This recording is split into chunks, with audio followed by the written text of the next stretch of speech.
Hello बच्चों।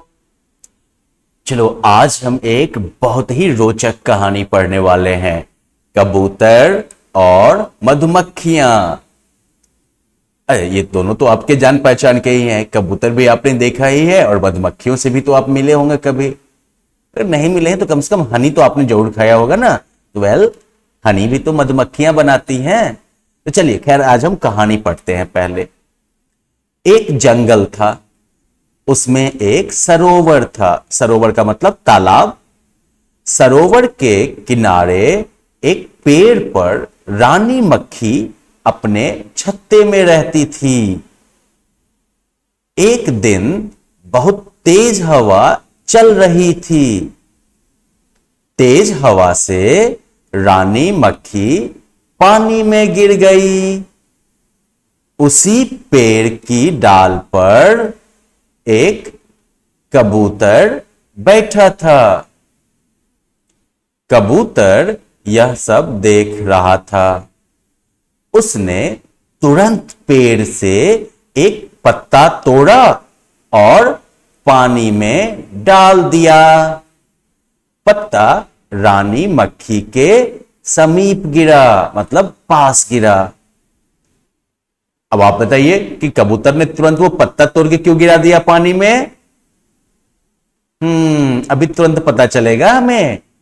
रानी मक्खी झट से पत्ते पर चढ़ गई। कबूतर नीचे आया। उसने पत्ते को अपनी चोंच में दबाया और बाहर रख दिया। अब समझे उसने पत्ता क्यों गिराया था? ताकि रानी मक्खी उस पत्ते पर बैठ जाए तो कबूतर उसे पानी से बाहर निकाल देगा।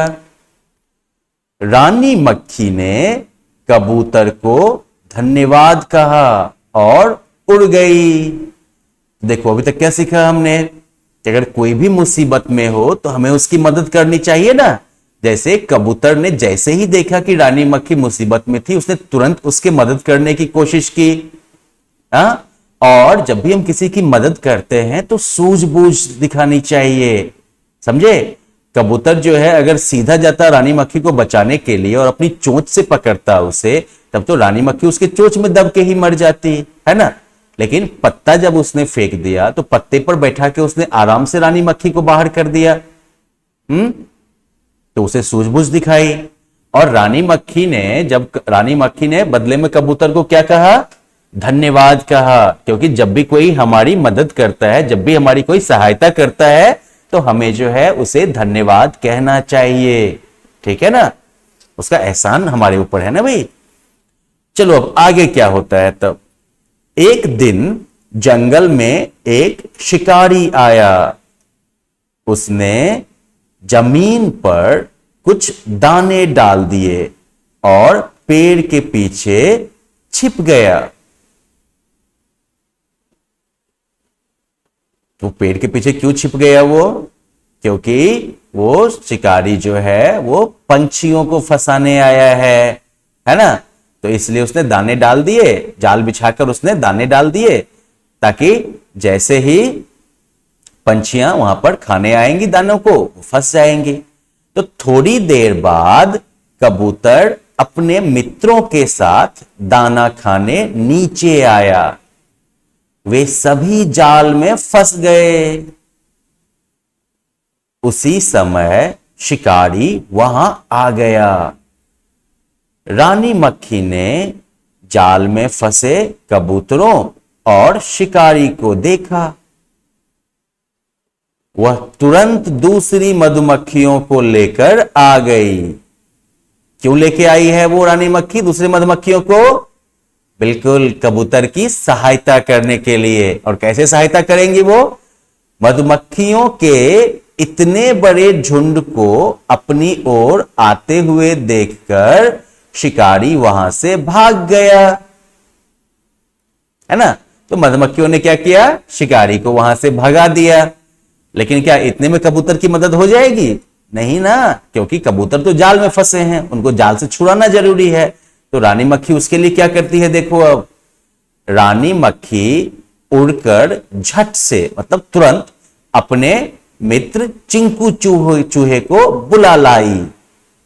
चिंकू चूहे ने अपने पैने दांतों से, मतलब धार वाले दांतों से, तेज दांतों से जाल काट दिया। कबूतर जाल से छूट गए। तो हुआ ना, रानी मक्खी ने भी कबूतर की मदद कर दी ना, जान बचा दी उसने कबूतर की, है ना। तो इस तरह से अगर कोई हमारी सहायता करता है तो हमें उसे धन्यवाद बोलना चाहिए, और साथ ही साथ अगर वो कभी मुसीबत में हो तो फिर हमें भी उसकी सहायता जरूर करनी चाहिए, जैसे कि रानी मक्खी ने यहां पर कबूतर की सहायता की। सभी कबूतर बोले, धन्यवाद बहन, आज तुमने हमारे प्राण बचा लिए। ठीक है, चलिए अब जो है आप क्या करिएगा, इन नए शब्दों को लिखिएगा। श्रुतलेख का जो है अभ्यास अपने पेरेंट्स के साथ आप कर लीजिएगा। वो आपको जो है इन शब्दों का उच्चारण करके बताएंगे और आप सुन सुन के लिखेंगे। उच्चारण करते वक्त मात्राओं का पूरा ध्यान रखना है, जैसे कि सरोवर, मक्खी, छत्ते, धन्यवाद, चोंच, मित्र, प्राण, दांतों, है ना। तो उच्चारण के जो आपको उच्चारण करके बोलेंगे और आप जो है इन शब्दों को जो है अपनी नोटबुक में लिखिएगा और फिर मिला के देखिएगा आपने कितना सही किया। और उसके बाद जो प्रश्नोत्तर दिए हुए हैं इनको पूरा करिएगा, पूरा पूरा एकदम से। ठीक है, चलिए फिर मिलते हैं तब फिर, बाय बाय।